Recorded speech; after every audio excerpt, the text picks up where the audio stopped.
LCM HCF में हम लोग आज 100 से आगे के 25 क्वेश्चन करेंगे। और आज के सवाल बहुत ज़्यादा आसान है और डिविजिबिलिटी रूल इसके लिए आपको मालूम होने चाहिए। मैंने शुरुआत में ही डिविजिबिलिटी रूल आपको बताए होंगे इस चैप्टर में ही। नंबर सिस्टम में भी मैं आपको बता के चलूँगा। चलिए हम लोग शुरुआत करते हैं। देखिए पहला सवाल, ध्यान से आप लोग सवाल को पढ़ते चलिए, हर चीज़ आपको समझ में आएगी। यहाँ पे देखिए, छोटी से छोटी संख्या क्या है जिसको 15, 24, 32, 45 से भाग देने पर 8, 17, 25, 38 शेष बचे। देखो इस सवाल को करने के दो तरीके हैं, एक पहला और बेसिक तरीका। पहला तरीका क्या है, हम लोग इसको ऐसे कर सकते हैं। भाई हमें ये पता है कि यहाँ पर आप देखो 15, यहाँ पर आप पहले इसको बिल्कुल ध्यान समझो। 15, 24, 32 और यहाँ पर कितना है 45। इन नंबर से आप डिवाइड कर रहे हैं और डिवाइड करने पर कितना कितना रिमाइंडर आ रहा है, 8, 17, 25 और यहाँ से 38। यहाँ पर आप एक चीज़ नोटिस कर रहे होंगे, डिफरेंस हर बार सेम आएगा। जैसे यहाँ पर 7 का डिफरेंस है, 7 का डिफरेंस है, 32, 25 में 7 का डिफरेंस, डिफरेंस हर बार आप ध्यान देंगे तो 7 का ही आपको दिखाई देगा। मेरी बात आपको समझ में आ गई होगी। तो इस तरह के सवालों को करने का एक सिंपल सा तरीका होता है। सबसे पहले तो हम वो नंबर निकालेंगे, वह छोटी से छोटी संख्या क्या है जिसको 15, 24, 32 और 45 से भाग देने पर, तो जो संख्या 15, 24, 32 और 45 से पूरी पूरी कट जाएगी, यानी कि इनका हम लोग एलसीएम ले लेंगे। ठीक, सबसे पहले काम हम क्या करते हैं कि हम लोग एलसीएम फाइंड आउट करते हैं। 15, 24, 32, 45, ये जो एलसीएम आएगा इसमें से हम लोग ये जो डिफरेंस है ये हम लोग घटा देते हैं और हमारा आंसर यहाँ पे बन जाता है। ये इसका पहला और बेसिक तरीका है। आप यहाँ तक बताओ, क्या मेरी बात आपको समझ में आ गई? आप लोग इसका एलसीएम निकालोगे तो यहाँ पर एलसीएम हम निकाल लेते हैं। ठीक है, तो हमारा 5 × 3 फैक्टर मेथड से हम लोग यहाँ पे एलसीएम निकालेंगे। तो ये 5 × 3, यहाँ पे 3 की पावर कितनी है, 1 है और 5 है। यहाँ पर 2 की पावर 3, 8 या 24, तो 2 की पावर 3 है। यहाँ पर 2 की पावर 5 है, तो हम लोगों ने लिख लिया 2 की पावर 5। और यहाँ पर 5 निम 45, 5 × 9, 9 का मतलब 3 की पावर 2 और यहाँ पर हमारे पास आ गया 5। ठीक है, 32 ये हो जाएगा और ये 5, 160। 7 को तो हम लोग घटाएंगे ही घटाएंगे, ये 160 हो जाएगा और ये कितना हो जाएगा हमारे पास यहाँ पे 9 और माइनस के 7 ये चलता रहेगा, -7। तो 16 निम्मा 144 यानी कि 144 और -7। तो यहाँ पर आंसर कौन सा आपको दिखाई देगा, 1433, ये आंसर हो जाएगा। ये हमने बेसिक से किया है। बोल दीजिए बात समझ में आई है या नहीं आई? और दूसरा तरीका क्या होगा हमारा, वो हम बहुत ध्यान से यहाँ पे समझते हुए चलेंगे। पहले आप लोग बताओ कि क्या ये बात आपको क्लियर है या नहीं। दूसरा तरीका मेरे पास है इसका, डिजिटल सम से हम इस सवाल को कर लेंगे। ठीक है, तरीका नंबर 2, डिजिटल सम से हम इसको कैसे करेंगे। देखो यहाँ पर कोई भी एक नंबर उठा लो, जैसे 15, 24, 32, 45, कोई भी इसमें से एक नंबर ले लो। जैसे यहाँ पर आप देखो 45। ठीक, 45 आपको पता है 5 और 9 से कटेगा। हमें 5 का डिविजिबिलिटी रूल भी मालूम है और 9 का भी डिविजिबिलिटी रूल हमें मालूम है। तो यहाँ पर मैंने उठाया 49, ये 9 से कट जाता है। अब 49 के केस में कितना रिमाइंडर आया था, 38। तो यहाँ पर देखो 38 को भी आप लोग 9 से डिवाइड करो। मैं क्या कह रहा हूँ, मेरी बात फिर से बहुत ध्यान से आप लोग सुनिए। 45 को मैंने यहाँ पे लिया, 45 हमें पता है 9 से कटता है। तो 45 के केस में जो रिमाइंडर बचा है 38, उसको भी 9 से डिवाइड करिए। 9 से डिवाइड जब आप करेंगे तो रिमाइंडर कितना आएगा, ये यहाँ पे आप देखिए 2 आएगा। अब ऐसा ऑप्शन चुनिए जिसको 9 से डिवाइड करने पर रिमाइंडर 2 बचे। यहाँ पर हम लोग डिजिटल सम लगाएंगे, जैसे 4, 8, 9, यहाँ पर तो रिमाइंडर 0 बचेगा। यहाँ पर 5 और 4 9, रिमाइंडर 1 बचेगा। यहाँ पर 5 और 1 6, यहाँ पर तो रिमाइंडर 6 बचेगा। यहाँ पर जब आप देखेंगे 6 4 10 और 1 11, तो यहाँ से रिमाइंडर कितना बचेगा, 2 बचेगा। बात आपको क्लियर है, समझ में आई है नहीं आई? तो यहाँ से रिमाइंडर 2 बचा। तो ये हमारा आंसर हो गया। सर हमें बिल्कुल समझ में नहीं आया, आपने क्या और कैसे कर दिया। देखो फिर से आप लोग ध्यान से सुनो मेरी बात, बहुत गौर से सुनो।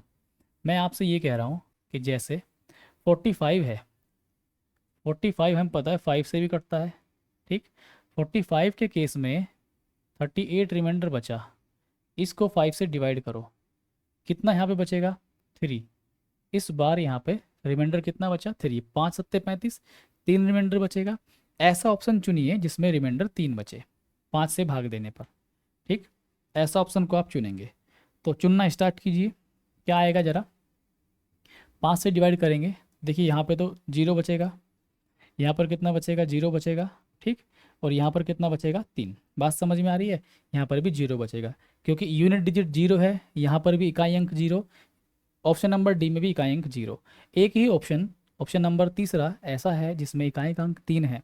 5 का डिविजिबिलिटी रूल क्या है, इकाई के अंक को 5 से भाग देकर देखिए, जो बचेगा वही आपका शेषफल होगा। तो यहाँ पर 3 बचेगा। समझ में आ गया क्या आपको? क्लियर है? मुझे लगता है सब चीज़ क्लियर हो गई होंगी। ठीक है, आगे जैसे हम सवाल करेंगे, कोई भी संख्या आप ले सकते हैं, 10 भी ले सकते हैं। जैसे जैसे 24 है, तो 24 को आप क्या लिखेंगे, 8 इंटू 3। इसको आप लिखेंगे 8 इंटू 3। तो 3 का तो रूल वही है जो 9 का है। 8 का रूल आप फिर चेक करेंगे, और 8 का रूल मैंने आपको बताया होगा स्टार्टिंग में ही इस लेक्चर के। तो ये आप लोग ध्यान रखिए, आगे आगे 8 का रूल आएगा, सब चीज़ समझाऊंगा। क्वेश्चन आप लोग पढ़ते चलिए और करते हुए चलिए। ये सवाल प्यारा है, करिए।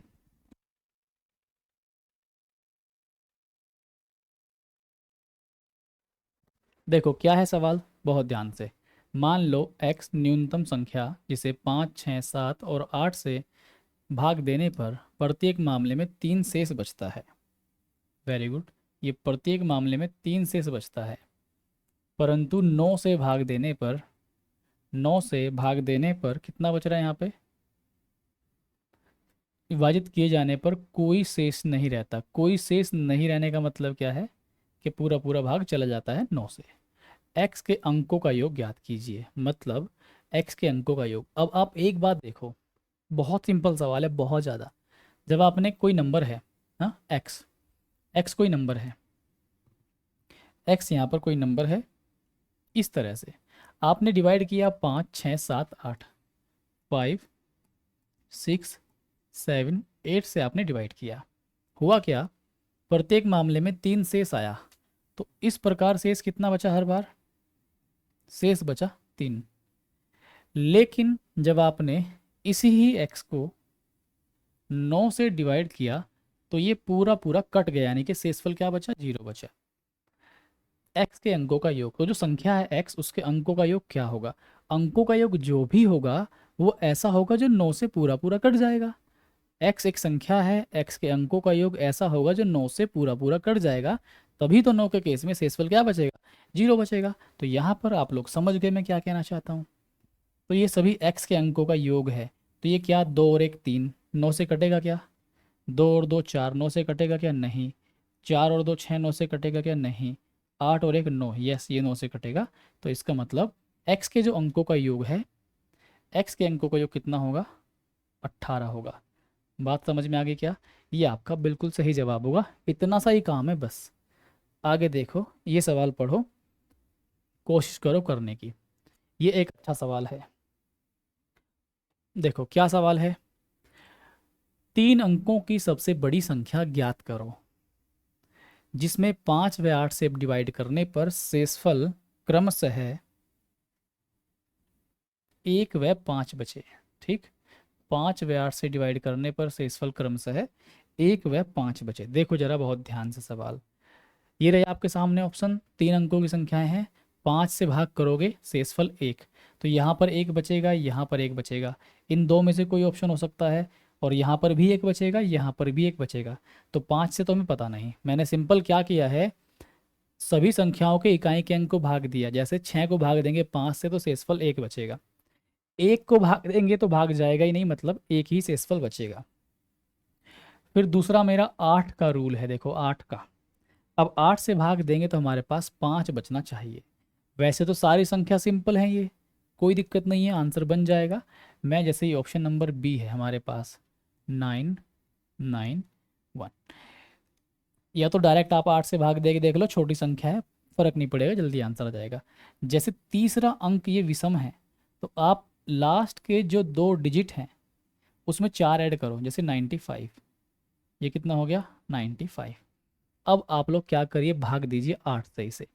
जब आप 8 से इसे भाग देंगे तो हमारा 96 होगा ना, ये 96 होगा, ठीक है, नहीं 95 ही होगा, 95 होगा। अब आप इसे 8 से भाग दीजिए तो हमारे पास कितना बचेगा, हमारे पास ये बचेगा 8 ही कम 8, और एक इधर चला गया तो 8 ही कम 8, 7 बचेगा, ठीक है। दूसरा ऑप्शन आप लोग चेक करो, ये आप लोग डायरेक्ट भाग दे के देखो, 8 का रूल ये शायद आपको ना समझ में आए, आप डायरेक्ट भाग दे के देखो 991 को। भाई यहाँ से कितनी कर जाएगा, 8 ही कम 8, एक इधर जाएगा, कितना होगा यहाँ पे 19, 8 दूनी 16, यहाँ पे कितना जाएगा 3, और 8 दिया 24, और यहाँ पे आप कितना बचेगा, 5 से ज़्यादा बच रहा है, ठीक है। आप लोग दूसरा ऑप्शन चेक करो, जैसे 981, 981 को आप लोग चेक करेंगे, सिंपल पहले भाग दो, यहाँ पे 8 से दोगे तो एक यहाँ जाएगा 18, ठीक है, और 8 दूनी 16, 2 यहाँ जाएगा, 8 दूनी 16, तो शेषफल यहाँ पे कितना बचेगा 5। बात समझ में आ गई क्या। एक जो हमारे पास रूल है 8 का, वो ये कहता है कि जल्दी और अगर आपको करना है तो, जैसे ये 981 है, अगर थर्ड डिजिट ओड है तो लास्ट के जो 2 डिजिट है इसमें आप 4 ऐड कीजिए, कितना आएगा 84, 84 आ गया। बात क्लियर है क्या, 84 आया। अब 8 से काटो, 8 से इसे काटो तो यहाँ पर 85 आएगा। भाई मैं क्या कर रहा हूँ, यहाँ पर आएगा 85। अब 8 से इसे काटो तो 8 ढाई 80, 10 बार कटेगा, तो शेषफल कितना बचेगा यहाँ पर 5, शेषफल कितना बचेगा 5। बात समझ में आ गई क्या आपको, बिल्कुल समझ में आ गई होगी। तीसरा डिजिट यदि विषम है तो लास्ट के जो 2 डिजिट हैं उसमें 4 ऐड करना है, 4 ऐड करते ही 81 हो गया 85, 85 में 10 टाइम भाग जाएगा 8 से, शेषफल कितना बचेगा 5। इस तरह से आप इस सवाल को ईजीली कर सकते हैं। बेसिक से करना इस सवाल को बहुत बहुत बहुत इम्पोर्टेंट है, बहुत ज़रूरी है, ठीक है। चलो ये तो आपको समझ में आ गया होगा। अब मैं आपको इस सवाल को यही कहूँगा कि आप लोग इस तरीके से करें एग्ज़ाम में तो बेस्ट रहेगा, ठीक है।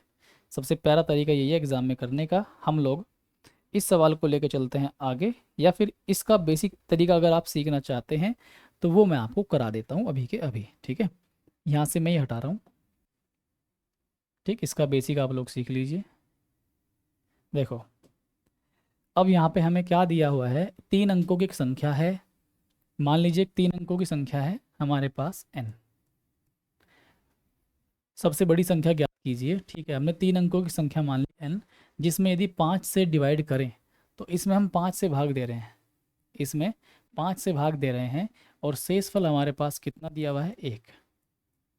देखो जब आप किसी भी नंबर को डिवाइड करते हो, सपोज दैट आपने भाग किया 23 को 5 से, होगा क्या, यहाँ पर 4 बार जाएगा और 5 चौक 20, और यहाँ पर आप लिखोगे शेषफल 3। ये तो शेषफल है, ये भाजक है, और ये भागफल है, ठीक है, ये भाज्य है। यहाँ से आप लोग 5 इंटू 4 करते हैं, 5 इंटू 4, और रिमाइंडर ऐड कर देते हैं, तो हमारे पास वापस से वो नंबर निकल जाता है, वापस से वो नंबर, या जिसे हमने 23 लिखा, वो संख्या हमारे पास बन जाती है, ठीक है। तो हम क्या करते हैं, अब मेरी बात आप समझना, मैंने ये मान लिया कि 5 से n को भाग दिया x बार, 5 से n को भाग दिया है x बार, तो जैसे अभी अभी 5 से भाग दिया था 23 को 4 बार, तो हमने क्या किया था, इस 5 की मल्टीप्लाई की थी 4 में, तो ऐसे ही हम लोग यहाँ मल्टीप्लाई करेंगे, 5 से कितनी बार गया x बार, तो 5x, और शेषफल ऐड कर देंगे, तो हमारे पास ये ऊपर वाली संख्या निकल जाएगी। बात समझ में आ गई क्या। मुझे लगता है समझ में आ गई होगी, और नहीं भी आई है तो अपने आप को 10 बार ये कहो कि हाँ समझ में आ गया है। आपको लगने लगेगा कि हाँ सच में ही समझ में आ गया था। फिर इसी नंबर को भाग करना है 8 से, और शेषफल इस केस में कितना है यहाँ पर, 5 है। बिल्कुल सही कह रहा हूँ ना मैं। अब हमने मान लिया कि 8 से जब भाग दिया तो भाग जो गया वो वाई बार गया, तो 8 इंटू वाई, 8y प्लस शेषफल, और ये संख्या बन जाएगी n। बात समझ में आ गई? इतनी सी बात बताओ कि बात क्लियर है या नहीं। अब हमारे पास ये नंबर आ गया, दोनों ही वैल्यू n की हैं, मतलब एक ही संख्या के बारे में बात हो रही है, एक ही संख्या है। अब n बराबर n, तो मैं इनको बराबर रख सकता हूँ। किनको बराबर रखना है, ये 5x प्लस 1 बराबर 8y प्लस 5x की वैल्यू यहाँ से फाइंड आउट कर लेंगे हम लोग, 8y प्लस के 4। समझ में आ गई बात? अब यहाँ पर एक बात आप दो ध्यान दीजिए, मुझे ये मालूम है कि x और y, x और y क्या है, जितनी बार आपने पहाड़ा चला, जितनी बार आपने भाग दिया, ये वो वैल्यू है। और ये वैल्यू इंटीजर होनी चाहिए, ये वैल्यू इंटीजर होनी चाहिए, क्योंकि भाग यहाँ पे आप पूरा पूरा ही देंगे, भाग यहाँ पे पूरा पूरा ही देंगे। इस तरह से नहीं होना चाहिए, या इस तरह से होना चाहिए जैसे आपने 23 लिखा और यहाँ पर 5 और यहाँ पर 4, तो ये x हो गया। तो x की जो वैल्यू है कंप्लीट होनी चाहिए, विदाउट डेसिमल, मतलब इंटीजर होनी चाहिए। समझ में आ गया आपको बात? अब देखो, तो मैं x की या y की ऐसी वैल्यू रखूँगा, y की अगर वैल्यू मैं 1 रखता हूँ, ध्यान से मेरी बात सुनिए, तो होगा क्या, 8 एकम 8 और 4 12, तो यहाँ से 5x, तो x की जो वैल्यू है कितनी आएगी, यहाँ से ये जाएगी आपकी 5 दूनी 10 और 5 चौक 20, पॉइंट में जाएगी, तो पॉइंट में नहीं लानी, ठीक, हमें इंटीजर वैल्यू ही लानी है यहाँ से। तो हम y का ऐसा मान रखेंगे जो हमारे पास x की वैल्यू विदाउट डेसिमल आए, तो हम लोग रखेंगे यहाँ पे 2, y की वैल्यू 2 रखी है हमने, ये लीजिए y की वैल्यू 2, ठीक है, y की वैल्यू हमने रखी है यहाँ पर 2। जब आप 2 रखेंगे तो 5x बराबर कितना आएगा, 20 आएगा। भाई 8 दूनी 16 4 20, तो x की वैल्यू कितनी आएगी, 4। बात समझ में आ गई, x की वैल्यू 4। अब हमारे पास x और y दोनों हैं, हमारे पास x भी है और हमारे पास y भी है, दोनों वैल्यू है हमारे पास। हमारे पास नंबर क्या बनेगा यहाँ से, अगर आप नंबर देखो, रख दो 5 चौक 20 और 1 21, या फिर आप यहाँ पे रख दो 8 दूनी यहाँ पे 8 दूनी 16 और 5 कितना 21, तो हमारे पास 21 आ गया। अब 21 वो नंबर है जिसे आप 5 और 8 से डिवाइड करो, जैसे 5 चौक 20, तो एक शेषफल बचा 21 को भाग देने से, 8 दूनी 16, तो 5 शेषफल बचा, तो 21 वो पहला नंबर है, 21 ऐसा पहला नंबर है जिसे आप 5 और 8 से अगर भाग दें तो रिमाइंडर 1 और 5 बचेगा। लेकिन वो कह रहा है 3 अंकों की सबसे बड़ी संख्या, तो भाई साहब अब आपको 21 का कोई यहाँ पे लाभ नहीं हुआ, लेकिन हम इससे फ़ायदा लेंगे। हमें 3 अंकों की बनानी है, तो 3 अंकों की हम लोग कैसे बनाएंगे वो आप तरीका समझिए। हम लोग क्या करेंगे, 8 और 5, 8 और 5 से कटने वाली एक संख्या बनाएंगे, या कहें तो इनका एलसीएम। तो 8 और 5 से कटने वाली संख्या क्या होगी, एक 40 होगी। 8 और 5 से कटने वाली संख्या एक 40 होगी, साथ में लिखेंगे के, और इसमें 21 हम लोग जोड़ देंगे। ऐसा क्यों कर रहे हैं बताऊंगा आगे। मैंने किया क्या है, 21 मेरा आ गया था, ये वो पहली संख्या थी जो 5 और 8 से भाग देने पर 1 और 5 शेषफल देंगी। हमने करना क्या था, क्योंकि 3 अंकों की एक संख्या बनानी है, तो मुझे क्या करना है, 5 और 8 से कटने वाली संख्या या इसका एलसीएम हमने लिखा 40, और साथ में लिखा यहाँ पर के, 21 इसमें हम लोग ऐड कर देंगे। और अब हम इसे क्या करेंगे, डिवाइड करेंगे 5 से या 8 से। अब बात को समझना ध्यान से, आप के की वैल्यू कितनी भी रख लो, 1 रख लो, 2 रख लो, 3 4 5 6, जितनी भी आप चाहो के की वैल्यू रखो, 5 अट्ठे 40, 8 पंजे 40, ये वैल्यू हर बार कट जाएगी, ये वैल्यू हर बार कट जाएगी। और जब आप यहाँ पर भाग दोगे 21 में 5 से या 8 से, तो यहाँ पर हर बार से शेषफल वही बचेगा, 1 और 5। तो हम लोग क्या करते हैं, के का एक ऐसा मान चुनेंगे, के की एक ऐसी वैल्यू चुनेंगे जिससे कि हम लोग 3 अंकों की संख्या बनाने में कामयाब हो जाएं। बात समझ में आ रही है क्या? तो हम एक 3 अंकों की संख्या बनाने चल दिए हैं पहाड़ और पर्वतों के बीच में। देखो, के का मान अगर आप 24 रखो, ये सोचना पड़ेगा खुद से ही आपको, कोई आकाशवाणी ऊपर से नहीं होगी कि भाई ये मान रख दो। 24 रखोगे या फिर 25 रखोगे। तो अगर आप 25 रखोगे, 25 चौका 100, तो ये तो हो जाएगा आपका 1000। ठीक है। और यहाँ पर जब आप 21 ऐड करोगे तो ये तो हो जाएगा 1021। तो ये संख्या तो 4 अंकों की बन गई, जबकि हमें तो 3 अंकों की चाहिए। तो ऐसा पाप तो हम बिल्कुल नहीं करेंगे। तो हम लोग करेंगे क्या, यहाँ पर 25 के अलावा 24 रखने की कोशिश करेंगे तो 960 बनेगा। 24 × 4 96, और ये 21, तो हमारे पास आंसर बनेगा 981।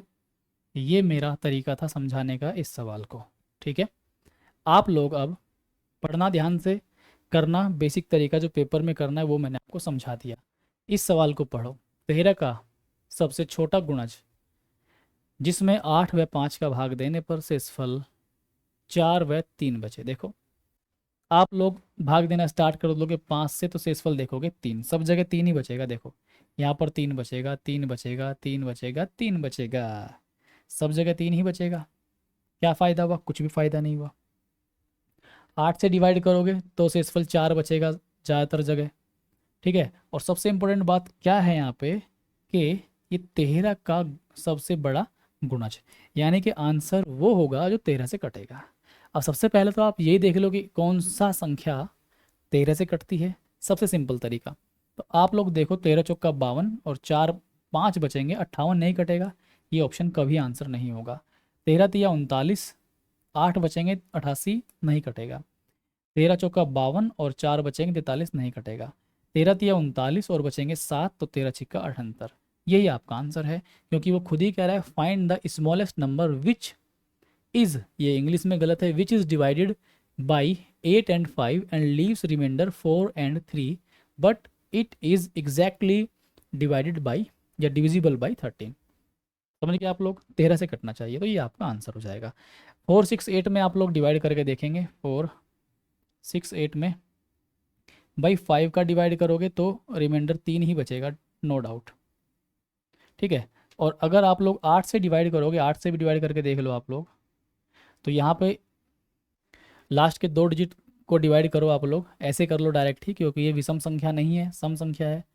आप लोग भाग दोगे 8 8 64, तो यहाँ से कितना बचेगा? रिमाइंडर 4 बचेगा। बात समझ में आ गई ना? करें आगे हम लोग। नेक्स्ट सवाल, थोड़ा तेज चलेंगे हम लोग। ये लीजिए एक प्रश्न, बहुत ही खूबसूरत, बहुत ही प्यारा सवाल। पढ़ो, करो।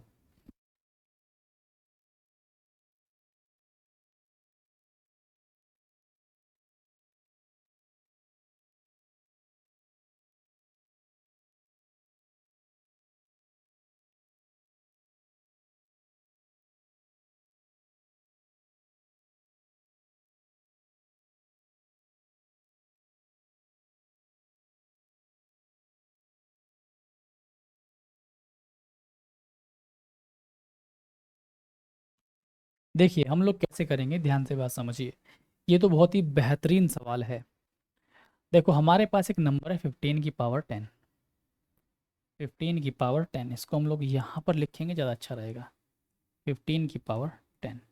दूसरा नंबर है 20 की पावर 12। तीसरा है हमारे पास संख्या n। और इन तीनों संख्याओं का एलसीएम हमें दिया हुआ है। एलसीएम कितना है हमारे पास? 60 की पावर 12, 60 की पावर 12। ठीक। अब आप एक बात देखिए, 60 की पावर 12 है, एलसीएम ही मालूम है केवल, तीसरी संख्या के कितने संभावित मान होंगे?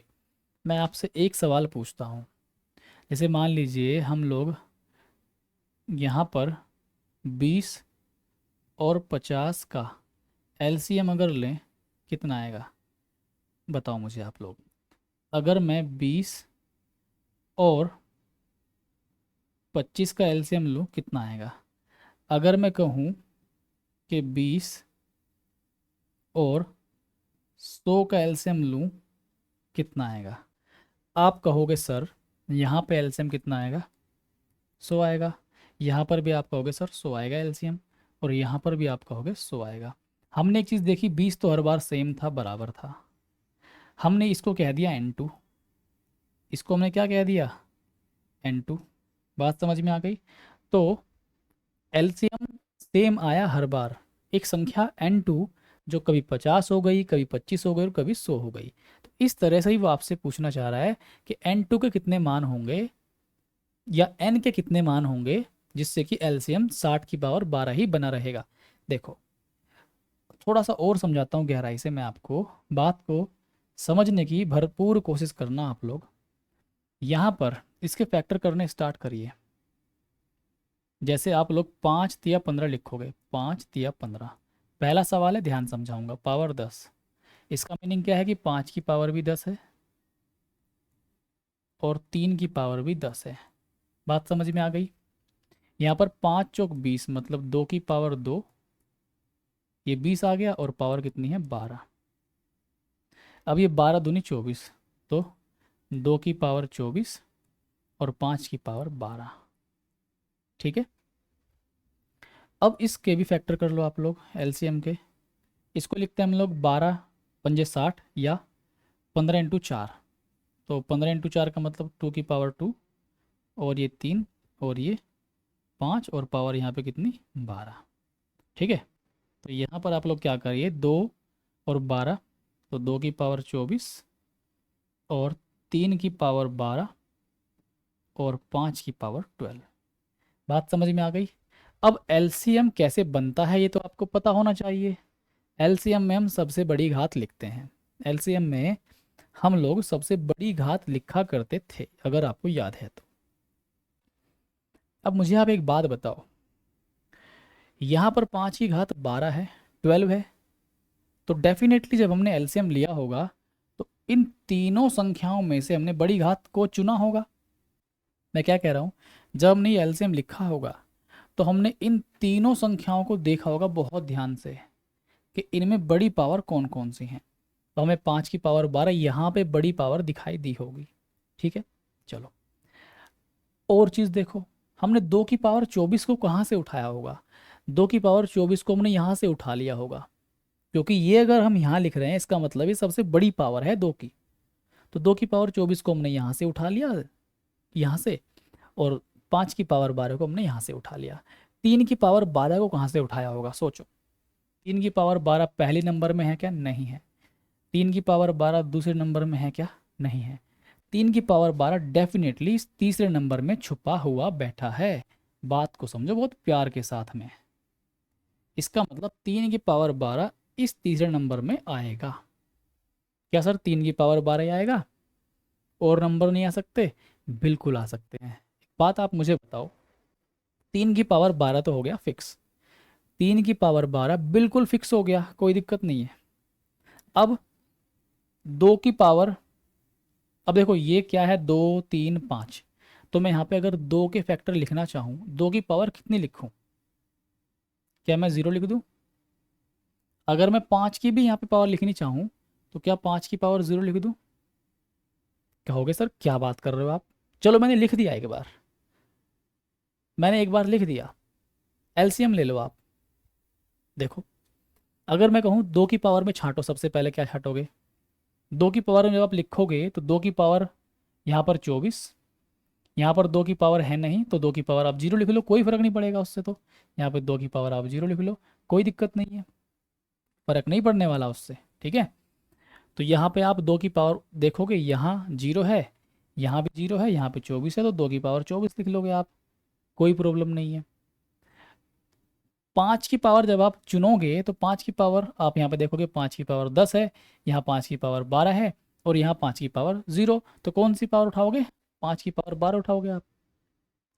3 की पावर 12 तो आप उठा ही लोगे, क्योंकि 3 की पावर 10, यहाँ पे 3 है नहीं। अगर समझाना है मन को तो 3 की पावर 0 यहाँ पे मान सकते हो, और 3 की पावर 12 आपको यहाँ लिखा दिखाई देगा, उसे आप यहाँ लिख लोगे। समझ में आ गई क्या बात। मैं आपसे ये कह रहा हूँ, ध्यान से मेरी बात सुनो, फिर से एक बार मेरी बात सुनो। मेरी बात आप ये सुनिए कि 3 की पावर 12 पक्का हमें पता लग गया कि यहाँ पे 10 है, यहाँ पे 3 पावर है नहीं, या फिर 3 की पावर 0 है, तो डेफिनेटली 3 की पावर 12 इस n में है, ये फिक्स हो गया। अब जो 2 की पावर है, मेरी बात सुनो ध्यान से, मेरी बात बिल्कुल ध्यान सुनो, 2 की पावर यहाँ पर हम लोग अगर 1 लिख लूँ मैं, मेरी बात बहुत ध्यान सुनो, और 5 की पावर मैं यहाँ पे 1 लिख लूँ, अब मुझे बताओ एलसीएम पे क्या कोई फ़र्क पड़ेगा क्या? सोच लो आप। 2 की पावर जब मुझे लेनी होगी तो मैं सबसे बड़ी पावर यहीं से लूँगा, क्योंकि 2 यहाँ भी है, यहाँ होने का मतलब 2 की पावर 0 है, यहाँ पे 2 की पावर 24, यहाँ पे 2 की पावर 1, तो मैं तो सबसे बड़ी पावर उठाऊंगा, एलसीएम पे कोई प्रभाव नहीं पड़ेगा। 3 की पावर बड़ी उठाऊंगा तो 12 यहाँ से उठाऊंगा, ठीक। 5 की पावर उठानी होगी, सबसे बड़ी यहाँ से उठाऊंगा, 5 की पावर 12, अभी भी आपका आंसर पे कोई प्रभाव नहीं पड़ेगा। चलो थोड़ा चेंज करता हूँ, सुनते जाओ, समझते जाओ, हर चीज़ समझ में आएगी, बस धैर्य, शांति का दान दीजिए। किसका दान देना है? शांति का दान। देखो, ये हमें यहाँ पे नहीं चाहिए था, क्यों आ गया भाई यहाँ पे? लो जरा ध्यान से बात सुनो, मैं आपसे ये कह रहा हूँ कि आप 2 की पावर यहाँ पे 2 रखो और 5 की पावर 2 रखो। अब देखो जरा, फिर से हम वही पावर चुनेंगे, एलसीएम पे कोई प्रभाव नहीं पड़ेगा।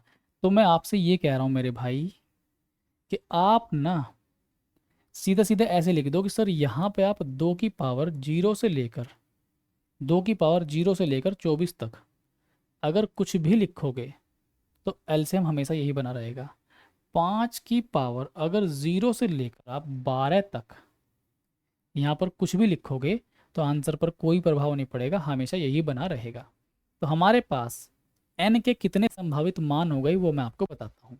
देखो यहाँ पे कितने मान हो गए, आप 2 की पावर 0 भी लिख सकते हो, 2 की पावर 1 भी लिख सकते हो, 2 की पावर 2 भी लिख सकते हो, 2 की पावर 3 भी, और ऐसे चलते हुए जाओगे 2 की पावर 24 तक लिख सकते हो, 2 की पावर 24 तक पावर आप लिख सकते हो, ठीक।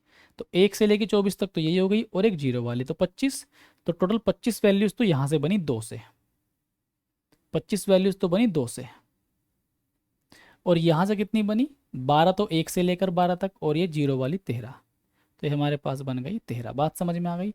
अब इनके आप मल्टीप्लाई करो, 13 पंजे 65 का 5, कैरी 6, हासिल लगा 6, 13 दूनी 26 और 6 32, तो 325। तो जो राइट आंसर हमारा बनेगा वो 325 बनेगा। बात समझ में आ गई है नहीं? तो ये प्यारा सवाल था। एक सवाल और समझो ध्यान से, आप लोग ये सवाल करो, पढ़ो ध्यान से, समझने की करो कोशिश।